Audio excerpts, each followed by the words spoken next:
Ambassador. Madam Chair, my lords, ladies, thank you very much. I echo my colleagues to give me an opportunity to be here, not only to convey the gratitude of the Afghan people and the Afghan government for substantial financial support of UK, but also taking this opportunity as we celebrated Remembrance Week to show our gratitude for the British soldiers who fought in Afghanistan. We would never forget the sacrifices of 456 soldiers who died in Afghanistan to make Afghanistan, the region in the world, a safer place for our children.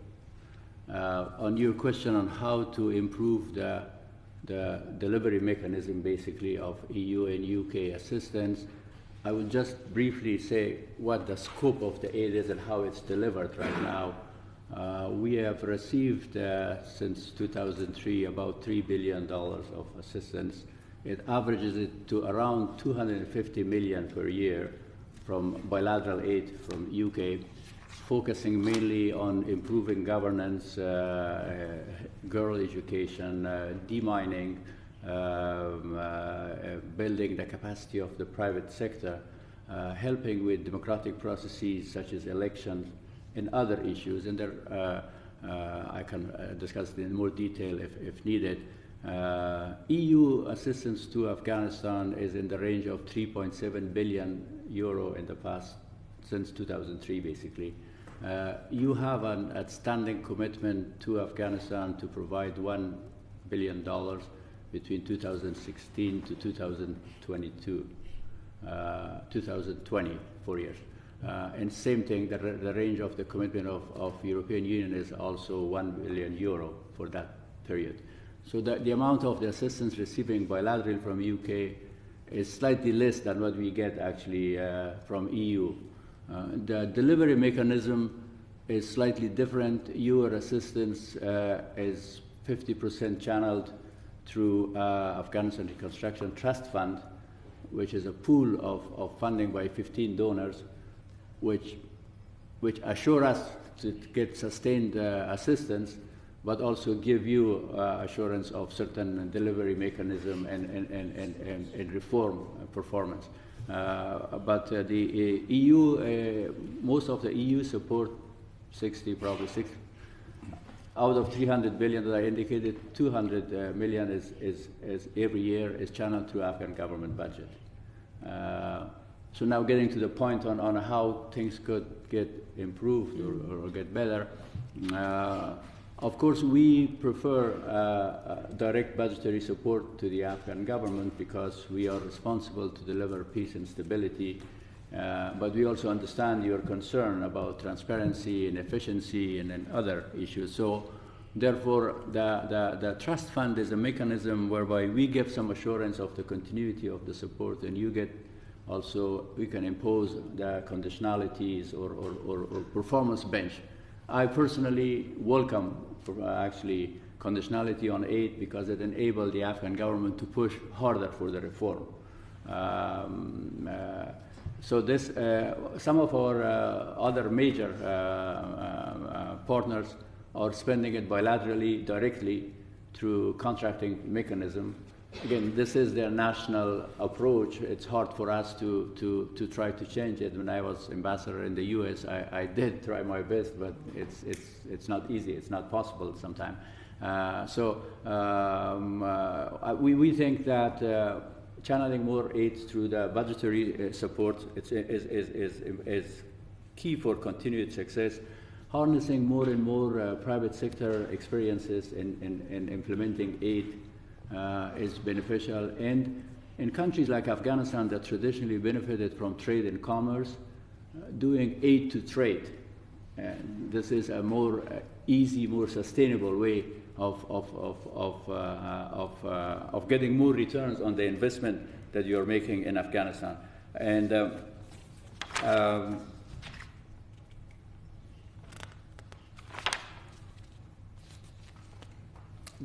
this is it. Basically, more.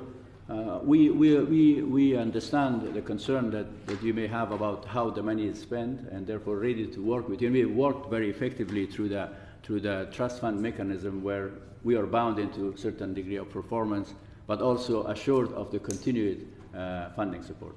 Thank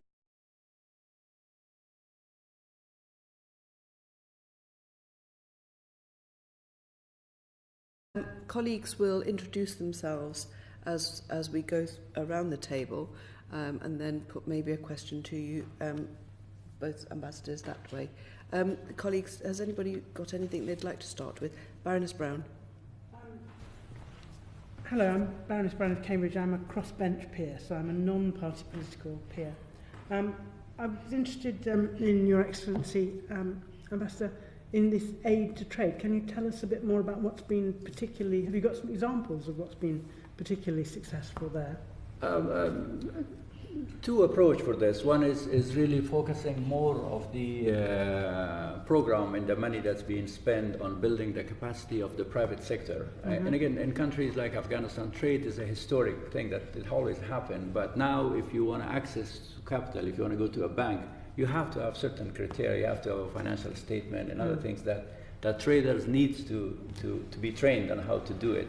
So working on that capacity, but also we are a very small economy, so providing opportunity to bring our products here in a way that it wouldn't cost anything money-wise, but it's just facilitating better ways for our products, especially agricultural products, that also beneficial to fight narcotics and other, to have access and therefore get more premium once they are sold in the market in here. That's what I've been doing, and we have been doing it as part of the job. But there should be easier way to do this, and if I may suggest, having a trade envoy for Afghanistan would be very beneficial, to have someone primarily focused on that issue.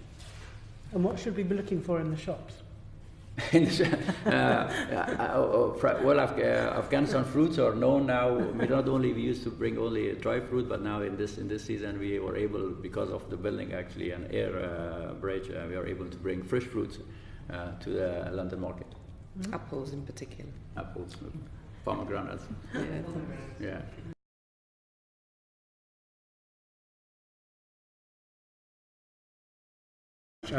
Lord Stirrup, I'm also a crossbench peer, and I've had the honour of spending quite a bit of time in both of your countries, and very well aware of the enormous challenges which both your nations face, and both nations are standing up to so courageously. What I wanted to ask was, aid arrives from a variety of different sources, different organisations, different countries, and while of course aid must be welcome, what particular issues, challenges, difficulties do your countries face in trying to produce a coherent programme from so many different sources, when I suspect there may be different sets of rules and different requirements set by the various donors? In other words, while more money is always welcome, if it's coming from so many different sources, does this give you particularly challenging problems in employing it effectively? Yes, particularly case Afghanistan is a prime case of facing those challenges, because when we started re-establishing the government in Afghanistan, first, the capacity to prioritize on what we needed and how it should be spent was limited. And also the international community came with goodwill, which we appreciate, and then they determined their own priorities. Some of it has to do the way the funding mechanism in these countries works. I can speak about the U.S. more, where I served, but some of it also has to do with the implementing agencies that were there. They had certain priorities. For host countries to do this, I think the best approach is to first develop a national strategy in consultation with all the partners, not in isolation from them, to recognize actually that aid will be always conditional, and to leverage the conditionality of the aid in a way that serves the purpose of reforming the government, enhancing delivery mechanism. As you can imagine, like any countries, Afghanistan and others, the degree of the commitment to the reform in the government will be different.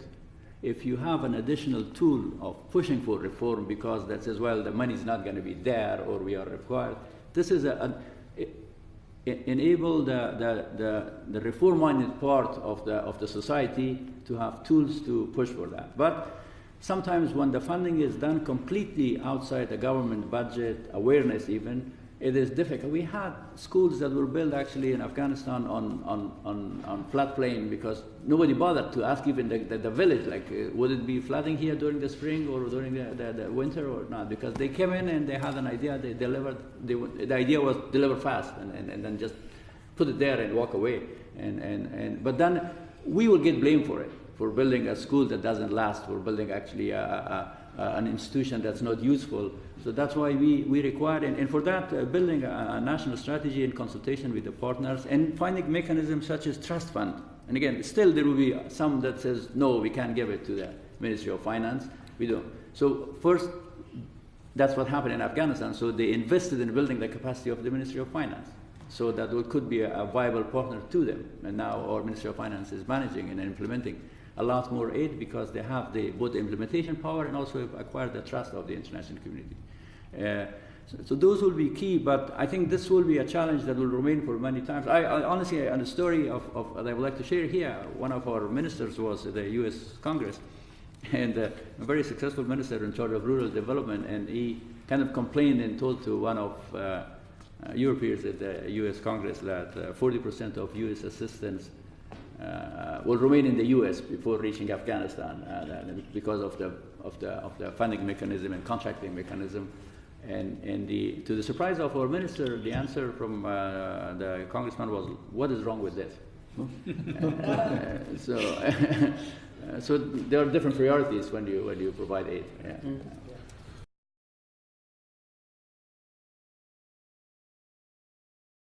It would be helpful for us to hear from you how you feel the impact of Brexit will have on the delivery of programmes post when UK leaves on the development assistance in your country. Well, we shared, Afghanistan government, UK and EU share a common objective of stability, peace and pluralism in Afghanistan. And both countries, both institutions have proven to be reliable partner for us. I hope that UK commitment to Afghanistan remain unaffected, but I see a global trend of less appetite for international aid and focusing more domestically, not here in EU, but even in many other countries. And some predictions are that we may see a 3 to 4% reduction of foreign aid in the upcoming years. So when UK share of 10 to 13% of EU aid budget is cut, so I hope that other members of the EU will come up and substitute for that shortfall. On the other hand, there may be an opportunity for countries who enjoy close partnership and partnership with UK to benefit from the 1.5 billion or more money that will be now distributed bilaterally. But what I would like to see, honestly, in addition to the aid, is to strong return of UK in international arena. When there are in some of the hot spots and some of the big problems in the world, Yemen, Syria, when talks takes place, UK is sometimes no longer there, and therefore those countries, the world is deprived of the soft problem-solving skills that UK has traditionally offered. So on both aspects, financial support, but also we do need those soft problem-solving skills that UK has been known for to be further utilized internationally. But as far as assistance, I think Afghanistan will be less affected because our partnership with both institutions, both the country and the institution, are solid.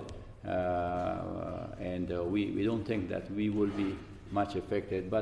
And I hope also that if post-Brexit there will be a mechanism for UK to stay in some pooling ways with the EU, because there are some, as I mentioned, some historic experience and knowledge and expertise that will be beneficial to implementing European programs too. And I understand there are arrangements with Switzerland or Norway and others that allow them actually to continue they're contributing to the pooled fund of assistance without necessarily being in the Union.